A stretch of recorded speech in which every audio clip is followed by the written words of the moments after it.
Ce qui fait mal, beaucoup plus grave que l'acte posé, c'est la gestion qu'on fait de l'acte qui a été posé. Et malheureusement, c'est les conséquences de ce que nous pourrons appeler les mutations sociétales, qui sont dues à la mondialisation, qui sont dues à l'évolution rapide des nouvelles technologies. Et aussi, on peut citer d'autres, bien sûr, mutations, telles que le travail de la femme. Vous savez, quand on parle de Guinée équatoriale, il s'agit de l'Afrique. L'Afrique, de façon traditionnelle, n'avait pas connu cela, mais la mondialisation aujourd'hui fait que tout le monde chante le travail de la femme. Sinon, sur le plan islamique, à l'origine, il n'en est pas question. Mais le contexte aujourd'hui de mondialisation fait que la femme doit travailler. Mais ces genres de vidéos viennent conforter les artisans du non-travail de la femme dans leur position, malheureusement. Et donc, ça fait que tout le monde est inquiet chez lui aujourd'hui. Pour ceux qui ont leurs femmes qui travaillent dans l'administration, ça crée un soupçon, ça crée une fissure au sein des couples. Et pourtant, cela ne doit pas nous amener à dire que la femme doit rester à la maison. Parce qu'il faut faire face aux défis. Ce sont là les défis de cette mutation sociétale. Et pour le faire, je pense qu'il y a des mesures à prendre, hein, pour que cela se passe bien. Et ça passe forcément par l'éducation. L'éducation au sens large a commencé déjà par le bas âge, parce que les femmes aussi qui se sont données à ces genres de pratiques, j'ai l'impression que l'éducation a un peu manqué. On connaissait des femmes qui trichent, des femmes infidèles à leur mari, mais jusqu'à se faire vraiment filmer, ça pose un véritable problème.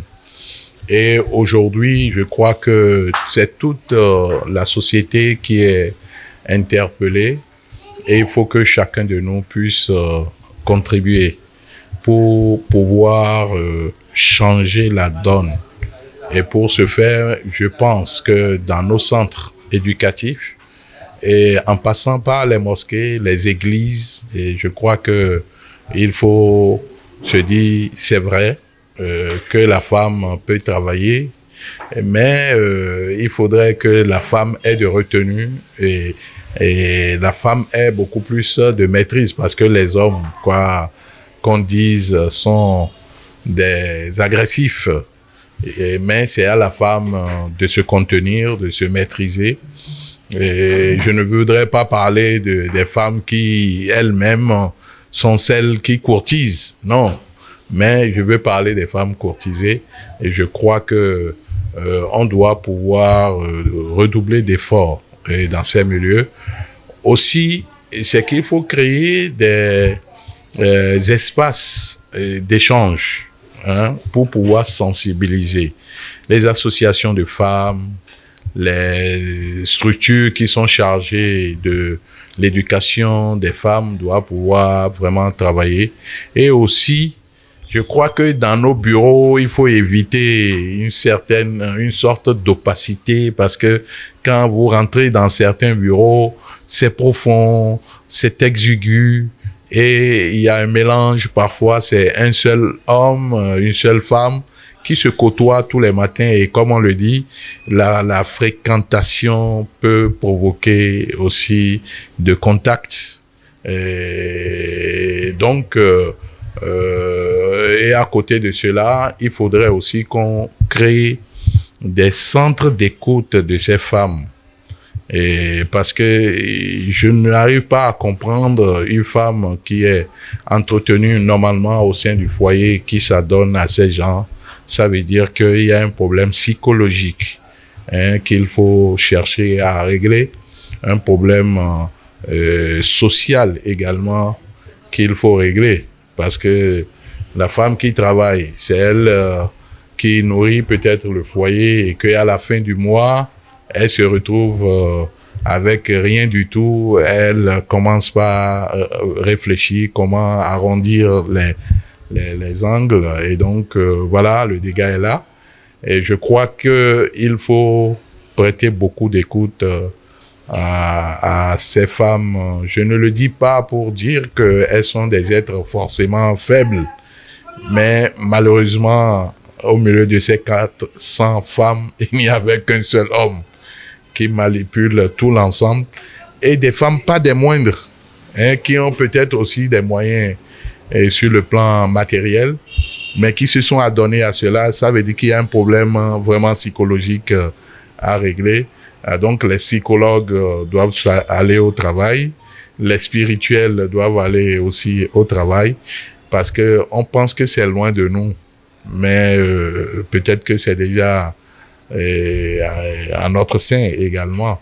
Et donc on doit pouvoir œuvrer pour que cela n'arrive, parce que ce qui va se passer, c'est la disparition de la famille traditionnelle. Vous imaginez s'il n'y avait pas ces vidéos, il y a des femmes qui peuvent porter grossesse d'un autre homme pour leur mari. Et la loi et même les tests célestes disent que l'enfant obtenu au sein d'un foyer appartient forcément au mari. Et donc, voilà, ça pose problème. Combien d'enfants aujourd'hui ne sont pas de leur père, et combien de filles aujourd'hui n'ont pas des parents véritablement biologiques. Voilà, et ça crée un problème.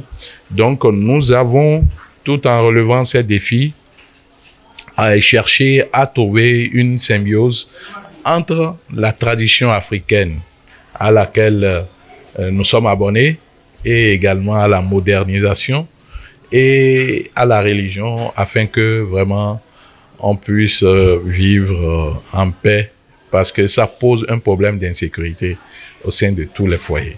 Il est certainement malade, il ne le sait pas certainement, mais c'est un vice. Et quand on parle de vice,